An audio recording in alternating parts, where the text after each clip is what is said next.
This is A to Z with Mark Zinno, part of Locked On Sports Atlanta, and it starts now.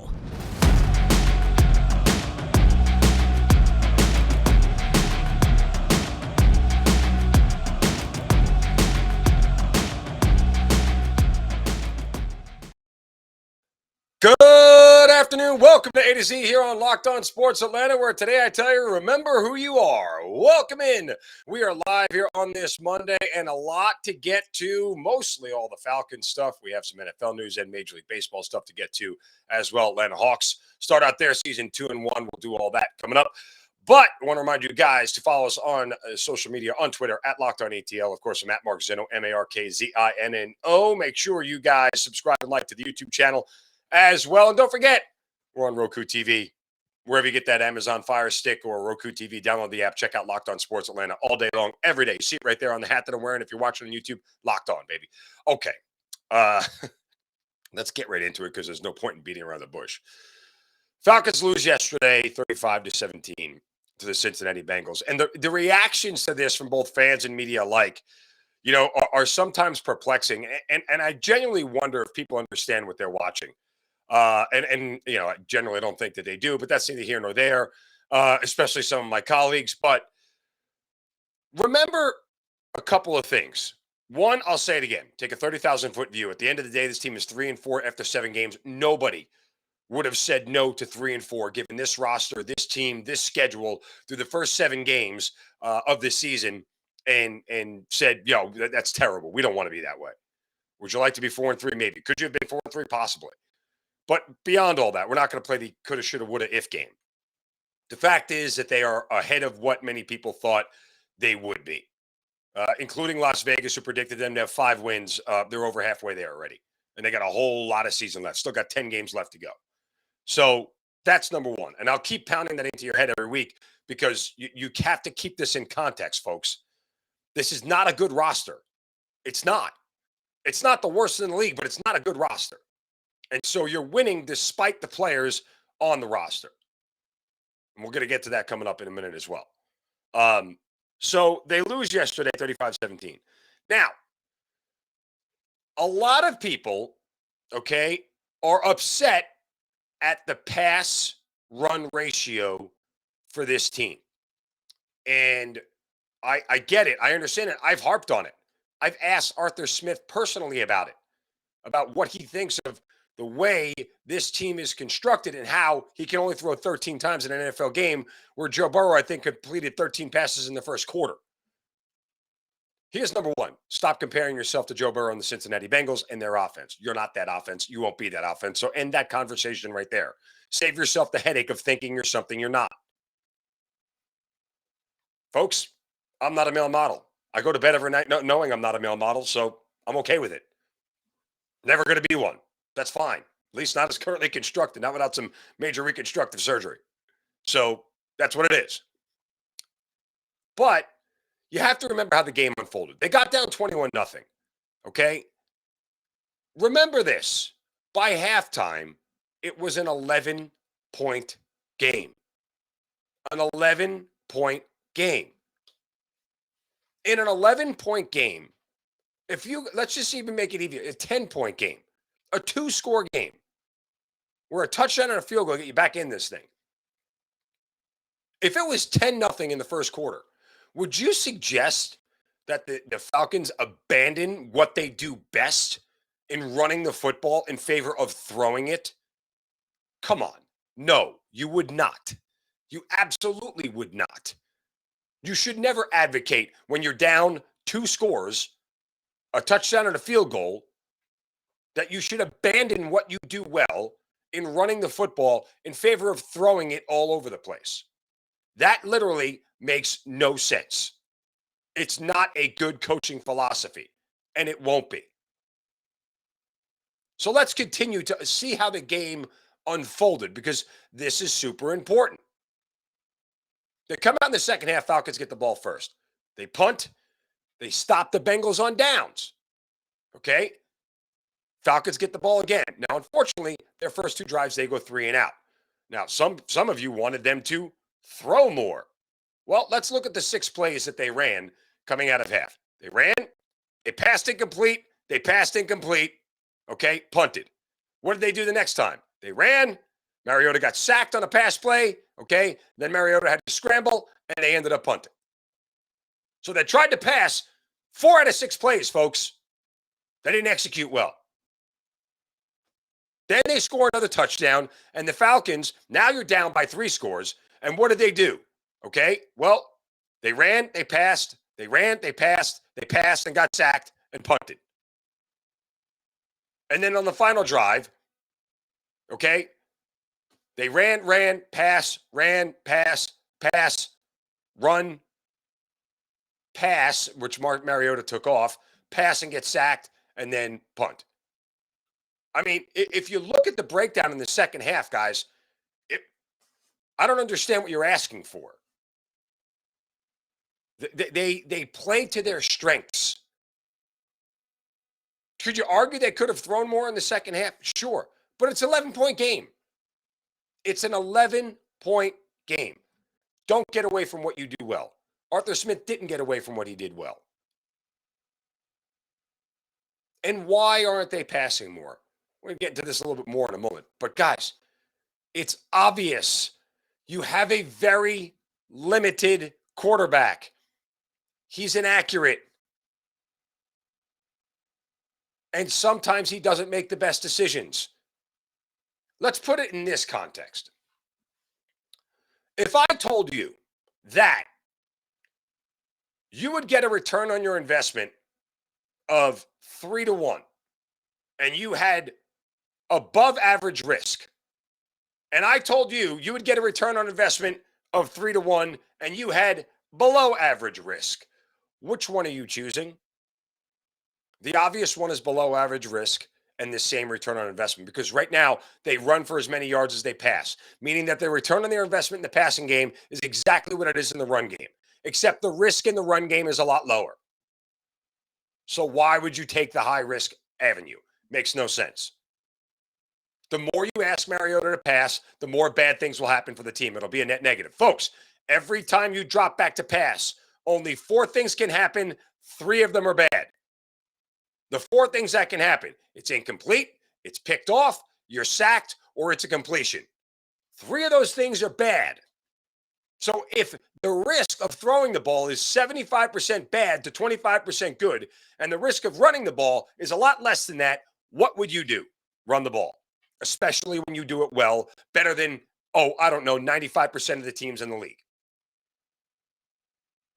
Arthur Smith isn't a bad coach. I saw that Arthur Smith is a terrible coach. Dear Lord. I mean, if somebody who doesn't cover the team has never spoken to Arthur Smith personally, so, it goes, with that sort of caveat. But Arthur Smith is doing the smart thing and staying within himself. He's smart enough to know, if I drop back Mariota 35 times in a game, guess what? I don't have an offensive line that can protect him. I don't have enough weapons in the passing game, and I have an inaccurate quarterback. What more do you need? What more do you need to know? I can't make it any simpler for Falcons fans. You can keep banging your head against the wall and screaming about X, Y, and Z, but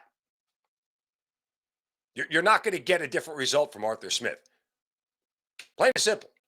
You could say he's a bad coach and wrong for doing it. I disagree. I think he's smart for doing it. And then you'll ask, well, why did they get Arthur? Why did they get Marcus Mariota? Because they had no other options. They had no cap room. He was the only affordable quarterback with starting experience. Why don't you start Desmond Ridder? I'll answer that question coming up next. First, a word from our friends at BetOnline.net. Fastest and easiest way to check in on all your betting needs. Find your favorite sports and events at the #1 online source for odds, lines, and games. Got Monday Night Football tonight. Bears, Patriots.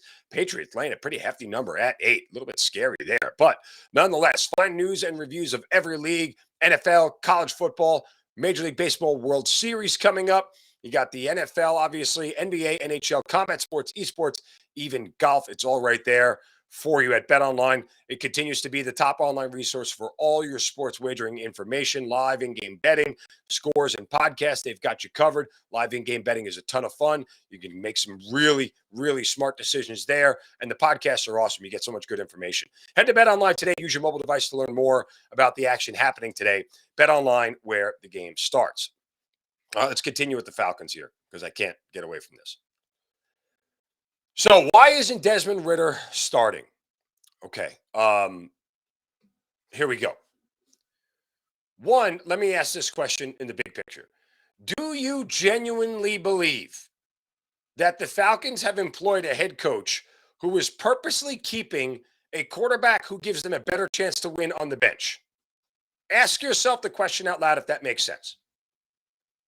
Okay, it doesn't make sense. If Desmond Ridder was a better option, he'd be playing. Plain and simple. I mean, Arthur Smith has requited himself pretty well, both as an offensive coordinator and a head coach to this point, that if you don't trust him, that he knows that Mariota is the better option than Ridder, then I mean, what I don't know what I would get you to believe about anything about this team. Like it doesn't make sense. So let's assume that we all are on the same page that Mariota is the better option. Then ask yourself the question, why? Okay, well, here's why. One, I don't necessarily know that Ridder is any more accurate than Mariota is at this point in his career. That's number one. Number two, in order to be in Arthur Smith's offense, you have to be really, really smart. And how do we know that? We know it because the one thing Arthur Smith kept complimenting Desmond Ridder on all camp long was how cerebral he was, how smart he was. And he's bringing that up for two reasons. One, he's letting you know that you need to have it upstairs to be able to operate this offense effectively. And two, whenever you say someone's really, really smart at quarterback, it means they have physical limitations. It's just like saying she's got a really good personality, AKA she ain't that good looking. Focus on the good stuff. Don't talk about the bad. He's really, really smart. He's got physical limitations. That's why he was a third-round pick, guys, because he's got physical limitations. Didn't have anything to do with his brains. If you're really smart, your draft stock goes up. If you've got physical limitations, it levels off. So now that all that's out of there, to the people who are going, well, why don't we just let him see what we got and learn? Okay, because Arthur Smith told you from the jump, guys, that they're not going to play this season in a rebuild mode, trying to figure out what they are, trying to get a better draft. They're going to win as many games as possible, and Mariota gives them a better chance to win than Ridder does at this point. You don't have to like that theory, and I don't necessarily like that theory, but I respect the man for it, and I understand it. 100%. I'll say it one more time.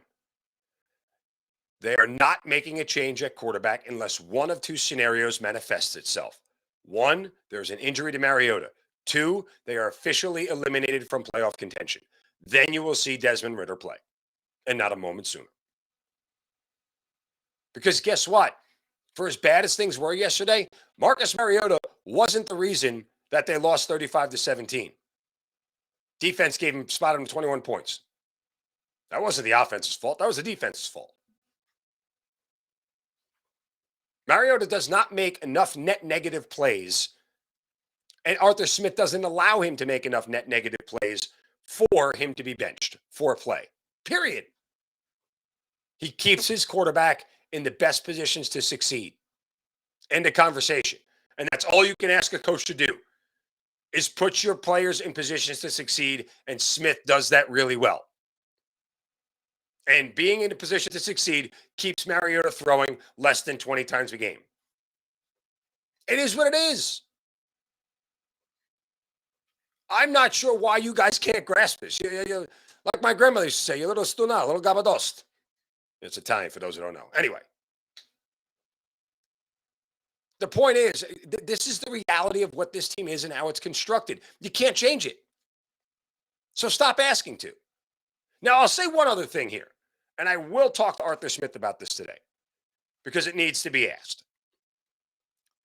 And we're going back to a topic that we've talked about before, and that is Kyle Pitts and Drake London getting more of the offense. They both only caught 3 passes yesterday, and they both had 9 yards receiving. That's really bad. Drake London only got 1 target. Kyle Pitts got 5.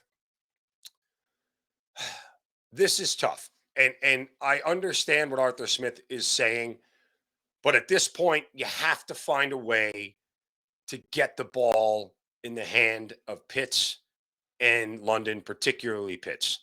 I don't know necessarily how you go about doing that, but you have to find a way because, again, we talked about it last week. You didn't draft Pitts to be a really good blocker 4th overall. He's a game-changing player. You got to give him opportunities to change the game. And when you're trailing, you can't get back in the game without putting the ball in the hands of Pitts and London. You just can't. But Smith is very adamant about taking what the defense gives you and making sure that you make the right play as opposed to the high reward play. They're not always the same thing. And Mariota understands this as well, and that's why his numbers are what they are. But you've got to, he has to start scheming a way to get the ball in his hands. I completely agree with that. Not even in the red zone anymore. I completely agree. He's got to be a bigger part of the offense. He has to be. It's the only way you can counter high-scoring teams. Folks, remember, and just understand this, the Falcons' offense, and I stress the offense, has only scored more than 24 points in a game once this year, and that was against Seattle.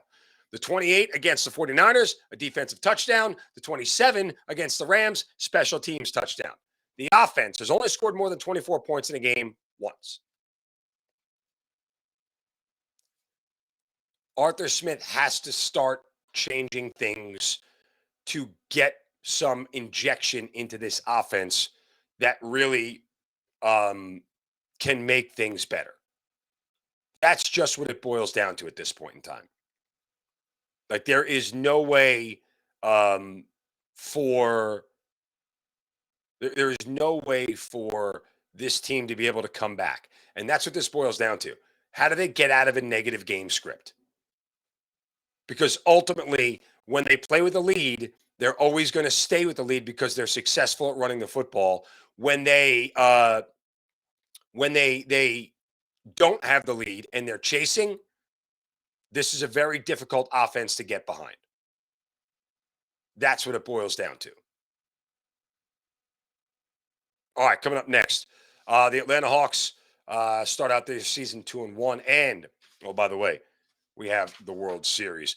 Want to remind you guys that making Locked On Falcons your first listen every day is a very wise choice. So make sure you check out NFL Key Predictions every Friday on Locked On NFL. Locked On's local experts to give you the inside scoop on the 5 biggest games of the NFL weekend, including Sunday Night Football and Monday Night Football, plus betting advice from the field's leading experts, our good friends at BetOnline. Follow NFL Key Predictions every Friday on Locked On NFL, available on the Odyssey app, YouTube, and wherever you get your podcasts. All right, I want to get to the Hawks here in just a moment, but right now, it is time for a Shovel of Wisdom. Brace yourselves, because it's time for the Shovel of Wisdom.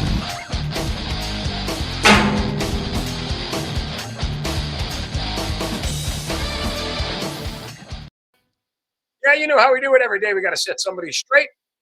Or saying or doing something stupid, we'll whack them right upside the head with a shovel. You can do so on my Twitter account at Marcino, Markazino. And you use the hashtag Shovel of Wisdom. And today my shovel goes to Matt Ryan. Oops, a little early. We try that again. Matt Ryan. Oh, Matty. Thanks, guys. Matt Ryan. Trouble. Man, oh man. I say this full disclosure. I backed the Colts yesterday and that did not go well. Matt Ryan throws a pick six, throws another back-breaking interception.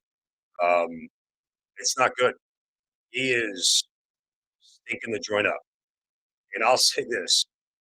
Uh, his offensive line isn't doing him any favors. I don't know how the Colts offensive line got so bad. Like he left Atlanta thinking he was going to be protected. It's been awful. It's been awful. They couldn't block water by turning off the faucet. That's how bad that offensive line is. So, but here's the thing: for all you Falcons fans out there who think that Matt Ryan is a Hall of Famer, he is doing an incredible disservice to his career in punctuating it this way and going out limping, looking awful, making mistake after mistake. It's just it's bad. It is bad in Indy. I don't know what the hell happened to Frank Reich because that guy used to be a good coach. Now he's hot garbage.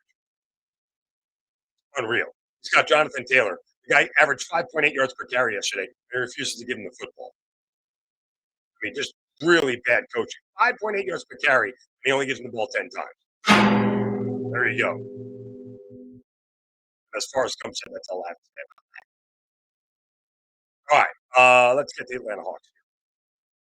Because, well, it's kind of the start that you thought that they would have. I think their offense is a little bit sluggish, to be honest.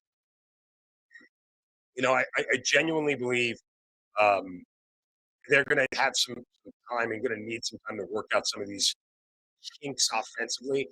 I think you could also argue that, part of the reason why their offense is a little bit clunky at this point in time is because, well, they're not really getting anything from Trey Young. And when I say they're not getting anything from Trey Young, what I mean is like his shooting is awful to start the season. It's not good. But still, it's not like you're going to, change anything dramatically. It's just taking him a little while to get off the deck here and figure out how to play. He hasn't shot more than 36% in the game from the field. It hasn't been pretty for Trey at all, despite the fact that he's got 23, 25, and 28 points on the season. Shooting is bad, and it can be problematic. But again, I'll focus on one other player. And you're going to hear this happen a lot throughout the year. This individual is going to get a lot of flack every time he has a bad performance because he just signed a $95 million contract. As I said the day he signed it, it's not a bad deal. Excuse me. For DeAndre Hunter, but he opens up in the first game with 22 points and 3 assists or 3 rebounds rather. And then he goes 12 and 6, 10 and 5. It's like you need him to be closer to the 20-point guy than the 10-point guy. And to this point in his career, well, he hasn't been closer to the 20-point guy. Got to get there. So, his highest was 15 back in 2020, 2021, obviously the year that they went to the Eastern Conference Finals. But he's got to get in the 17, 18 range. That, I think, is the critical difference all around. And he's got, I'd love to see his field goal shooting get better. I don't want him in the low 40s. I want him in like the mid to high 40s. Forget the threes. You don't necessarily need that from him. That's not necessarily his game. But, he needs to be more of a scorer that you can rely on. Not just when guys have off nights, but when he can routinely be counted on for 18 and 5 every night. And really good defense. That's what you expect from DeAndre Hunter. But I feel like we're going to do this over and over again when it comes to DeAndre, just because the contract he signed, when he has these lackluster nights, we're going to go, where was DeAndre? If he does his job and starts to do more, then this team will look a lot better, and that's true, they will. So, yeah, I mean, it's obviously early on. We don't have a lot of sample size to go on with the Atlanta Hawks, and we will see how the rest of this unfolds. We do know that they have a very favorable schedule here coming out of the gate. They'll play 2 games in Detroit coming up on Wednesday and Friday. They're on a 5-game road trip, so they're not back at State Farm until Saturday, November 5th, when Zion and the Pelicans come to town. but they get 2 against Detroit, Milwaukee, Toronto, and the Knicks. So it's an interesting stretch. They have a chance to really, try to get some wins here. Obviously, Milwaukee will be tough. Toronto's a winnable game, as is the Knicks, and they should beat Detroit twice. So 4 out of 5. Give yourself a 6-3 start. Okay, that's kind of what people are hoping. So World Series is set, and it was probably the least likely one that we would have thought, particularly just because the Phillies have done what they did, and you're really getting a very interesting matchup here between a lineup that seems to be hitting the snot off the ball on a routine basis, and a pitching staff that just doesn't give up a bunch of runs. Period. So I am someone who looks at this game and looks at this series rather, and I wonder how the Phillies are going to do it because good pitching seems to neutralize good hitting in the postseason always. But nonetheless, I wouldn't discount the Phillies. They feel kind of like it's their year, the way they've played, and because of the Astros not losing a game like in this entire postseason yet, they'll have a chance to set their rotation, and they don't play again until Friday, which is ridiculous. Like at this point in time, start the series early. Like, this is another goof by Major League Baseball. Why do I want to play till November 5th? Just start the damn World Series. You got nothing going on during the week. Start the World Series. You're better off having this thing go through the weekend, right? Instead of opening up Friday, Saturday, because they don't want to compete with the NFL. So they try to schedule it not on Sundays. But you're better off starting this thing on Wednesday and ending it on Wednesday. So the only other thing you're going to compete with is bad Monday Night Football and bad Thursday Night Football. You work it around Sunday, right? Where you start it like on Tuesday. Go Tuesday, Wednesday, off Thursday. You go Friday, Saturday, you're off Sunday, and then you're back in for games 5, 6, and 7. But baseball doesn't know what they're doing. So there is that. Anyway, we digress. Not sure how many of you guys are going to watch the World Series, but, I'm here for it. I'm interested to see how it all works out. I want to remind you guys thanks for making Locked On Falcons your first listening. Aaron Freeman does an amazing job. For your next listen, click on that Locked On Sports Today podcast. Biggest stories of the day, plus instant reactions, big game recaps, and the take of the day. How could you want to miss that? Again, Locked On Sports Today podcast, available on Odyssey, the Odyssey app, YouTube, and wherever you get your podcasts. All right, back tomorrow for another show. I appreciate you guys joining us here on this Monday. I'm going to tell you about the Falcons. This is what it is, folks. It's not going to change much. You guys have a great Monday. Don't forget to crap anybody.